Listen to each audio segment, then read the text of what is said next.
સોમનાથ મિત્રો, સ્વાગત છે યુટ્યુબ ચેનલ ગુજ ઇન્ફો હિમાલયસીમાં। મિત્રો, મનોજભાઈ ભીંગારે એમને કદાચ તમે બધા ઓળખતા જ હશે, જેમનું એક એક્સિડન્ટના કારણે જે બંને હાથ ગુમાવ્યા હતા।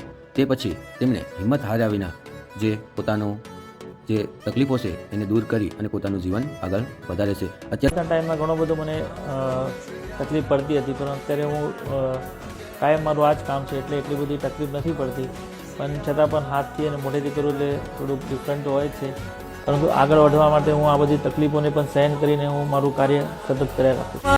જે અયોધ્યામાં રામ મંદિરનો જે પ્રાણ પ્રતિષ્ઠા મહોત્સવ ઉજવાય છે તેમાં પણ તેમની જે શ્રદ્ધા દાખવી અને તેમણે જે પોતાના બંને હાથ વગર મોઢેથી બ્રશ પકડી અને પગ વડે શ્રી રામ પ્રત્યેની શ્રદ્ધા દેખાડી છે। બનાવ્યું છે, ખૂબ જ મહેનત કરી છે। તેમના વિશે પણ આપણે અહીંયા જોઈ શકીએ છીએ, જે તમે ફોટોમાં જોઈ શકો છો।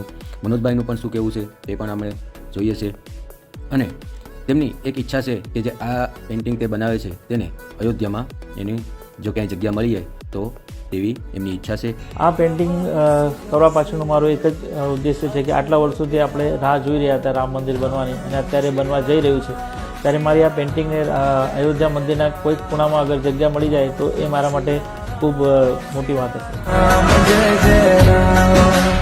તો મિત્રો, આપણા જે દિવ્યાંગ ભાઈ છે તેમને જે ઈચ્છા છે અને તેમની જે ખાસ કરીને બંને હાથ વિના જે પેઇન્ટિંગની કળા છે, ખરેખર એને આપણે સેલ્યુટ કરવી જોઈએ, અને એમની જે ઈચ્છા પૂરી કરવા માટે આપણે પણ એક મદદરૂપ થઈ શકીએ। તો દરેક દિવ્યાંગ મિત્રોને મારી એક રિક્વેસ્ટ છે કે તેઓ આ વિડીયોને એટલો શેર કરે કે જેથી તેમની જે ઈચ્છા છે અયોધ્યામાં પોતાનું જે ચિત્રની પોતાની પેઇન્ટિંગની જે જગ્યા બની શકે, તો એટલો શેર કરો, દરેક મિત્રો સુધી પહોંચાડો, અને દરેકને જે એક દિવ્યાંગ મિત્ર બંને હાથ વગર કેટલી સરસ પેઇન્ટિંગ કરી શકે છે તેની પણ માહિતી પહોંચાડો। ભાઈને આ માટે અમારી ચેનલમાંથી ખૂબ ખૂબ અભિનંદન।